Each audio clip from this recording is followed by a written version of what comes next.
Champion India, champions trophy champion India.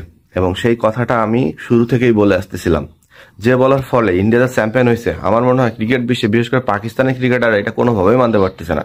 কারণ তারা champion হওয়ার পরও একটা কথা বলছে, সেটা হচ্ছে এত সুবিধা পেলে আমরাও নাকি চ্যাম্পিয়ন হতাম, অথচ নিজের ঘরের মাঠে তারা যখন দর্শক হয়ে বসে আছে সে ব্যাপারটা তারা একবারও বোঝে নাই। বুঝলাম একটা ম্যাচ ইন্ডিয়ার সাথে হারছে, কিন্তু বাকি দুইটা ম্যাচ তো জেতা যেত। বাকি দুইটা ম্যাচ জিতে তো তারা অবশ্যই সেমিফাইনাল আসতে পারতো। তো তারা এমন ভাবে কথা বলতেছে যেন ইন্ডিয়া এখানে কাপটা চুরি করে নিয়ে আসছে, তাদের দেশ থেকে কাপটা চুরি করে দুবাইতে নিয়ে এসে নিউজিল্যান্ডকে ঘুষ টুস দিয়ে ইন্ডিয়া চ্যাম্পিয়ন হয়ে গেল। মানে তাদের ধারণাটা বলতেছিলাম। আসলে ভাইয়া, কিছু কিছু মানুষ থাকে বা কিছু কিছু দেশ থাকে যারা সবসময় সমালোচনা করতে ব্যস্ত থাকে। আমার মনে হয় পাকিস্তান তাদের মধ্যে একটা। তাছাড়া পাকিস্তানের এই ক্রিকেটার শোয়েব আখতার এইভাবে কোনোই কথা বলতে পারতো না যে সুবিধা পেলে আমরাও এমন খেলতে পারতাম। আপনাদের নিজের দেশের হোস্ট আপনারা, আপনাদের সুবিধা আপনারা নিজেদের মতো করে নেবেন। সেখানে আপনারা যদি এসে এই কথা বলেন, তাহলে আপনারা এখন থেকে আর নিজের দেশে কোনো কিছু আয়োজন করেন না। আপনারা আয়োজন করতে চাইলে উগান্ডা, এরপর মালয়েশিয়া, নেপাল এইসব জায়গায় হোস্ট করেন। এরপর আইসিসির কাছে একটা সুবিধাপত্র দিয়ে দিয়ে বললেন যে আমাদেরকেও সুবিধা দেন, ইন্ডিয়ার মতো আমরাও চ্যাম্পিয়ন হইতে পারি। তো এখন মেনলি ব্যাপার হচ্ছে ইন্ডিয়া চ্যাম্পিয়ন হবে, তারা চ্যাম্পিয়নের মতো ক্রিকেট খেলছে, তারা অপরাজিত থেকে চ্যাম্পিয়ন হয়েছে। ইন্ডিয়ার প্রত্যেকটা প্লেয়ার চ্যাম্পিয়ন হওয়ার মতো খেলা করছে। আপনি বিরাটের দিকে তাকান, আপনি রোহিত ফাইনালের দিকে তাকান, এরপর হচ্ছে গিলের দিকে তাকান, হার্দিক পান্ডিয়ার দিকে তাকান, শ্রেয়াস আয়ারের দিকে তাকান। ইন্ডিয়ার টোটাল ব্যাটিং ইউনিট প্রতিটা দিন কেউ না কেউ পারফরমেন্স করছে এবং কেউ না কেউ ইন্ডিয়াকে তুলে ধরছে। এবং সেই সাথে বোলিং ইউনিটের দিকে তাকান, সেখানে তো স্পিনারদের অবদান একদম মানে কি বলবো, অকল্পনীয়। স্পিনার ছাড়া ইন্ডিয়া কোনোভাবেই কিন্তু দুবাইয়ের মাঠে এত সুবিধা নিতে পারতো না। এটা মানতেছি ইন্ডিয়া একটু সুবিধা পাইছে, সেই সুবিধাটা কোনটা সেটা কিন্তু ইন্ডিয়ান যে কোচ আছে গৌতম গম্ভীর সেটা কিন্তু ক্লিয়ার করে দিছে যে আমরা একাডেমি মাঠে প্র্যাকটিস করতাম, দুবাইয়ের মাঠে আমরা প্র্যাকটিস করতাম না।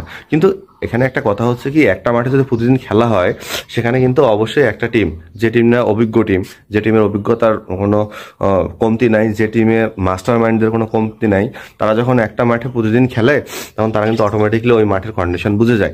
কিন্তু এখানে একটা ছোট্ট কথা আছে, কি জানেন, যেখানে গিয়ে বাঘের ভয় সেখানে গিয়ে সন্ধ্যা হয়। নিউজিল্যান্ড কি বাংলাদেশের থেকেও আবাল টিম, পাকিস্তানের থেকেও আবাল টিম? বারবার বলা হচ্ছিল যে এই স্টেডিয়ামে যারাই ফিল্ডিং করবে তারাই দ্বিতীয় ইনিংসে গিয়ে ম্যাচ জিতবে, অথচ নিউজিল্যান্ড তারা সেই ফাঁদটাই পা দিল টসে জিতে। যে ওই যে বলছিলাম নতুন কাপড় পরতেই হবে, তেমন তারা নতুন পিচ দেখে, চকচকা উইকেট দেখে তারা ব্যাটিং নিতে বাধ্য হইলো দুবাই মাঠে।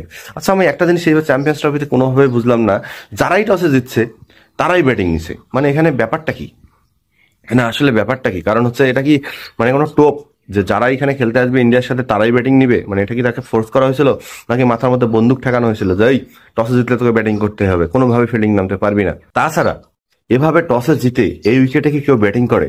এই উইকেটটাই হচ্ছে তো স্লো উইকেট। আপনি যত সময় গড়াবে তত ব্যাটিং এর জন্য উপযোগী হবে, তত ভালো ব্যাটিং করতে পারবেন, তত স্পিন একটু কম শক্তিশালী হবে। কিন্তু নিউজিল্যান্ড কালকে টসে জেতার পর কিভাবে তারা ব্যাটিংটা নিল এটা আমার এখনো মাথায় আসতেছে না। কারণটা হচ্ছে এর আগেও নিউজিল্যান্ড কিন্তু সেম ভুলটা করেই ম্যাচটা হেরে গেছে গ্রুপ স্টেজে, আপনাদের মনে আছে কিনা জানি না। তাহলে নিউজিল্যান্ড কি কারণে এই কাজটা করলো? তার মানে নিউজিল্যান্ড কি বাংলাদেশ আর ভারতের চেয়েও, মানে বাংলাদেশ, পাকিস্তান বা অস্ট্রেলিয়ার চেয়েও আবাল হয়ে গেল? নাকি তাদের মাথায় বন্দুক ধরে বলা হয়েছিল এই তোরা অবশ্যই ফিল্ডিং করবি না, ব্যাটিং করবি? এরকম না হলে তো নিউজিল্যান্ডের কোনোভাবে, নিউজিল্যান্ডের মতো একটা ঠান্ডা মাথার টিম, যে টিমটা নিয়ে কারো কোনো কমপ্লেন নেই, সেই টিমটা কিভাবে আগে ফিল্ডিং না করে ব্যাটিং করে? সব মিলায় নিউজিল্যান্ডের এই ভুলটার কারণেই ফাইনালে নিউজিল্যান্ড হারছে, এটা সবাইকে মেনে নিতে হবে। এবং আমি আমার ভিডিওতে বলছিলাম যে আগে যে দল ফিল্ডিং করবে সেই দলই ফাইনালে জিতবে। প্রমাণ পাইছেন ভাইয়া? আগে একটু বুঝেন, বোঝার পরে গালিগালাজ করেন, তার আগে কইরেন না। সেই সাথে টিম ইন্ডিয়া চ্যাম্পিয়ন হওয়ার মতোই খেলা খেলছে ফাইনালে।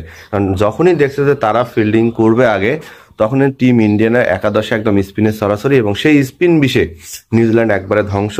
স্পিনের বিষে একদম সাপুড়িয়ার মতো দংশন করে নিউজিল্যান্ড দেখেন প্রথম দিকে কিন্তু খুব ভালো রান করছে, কিন্তু পরে যখনই স্পিনের বিষটা শুরু হয়ে গেল নিউজিল্যান্ড একদম পকা।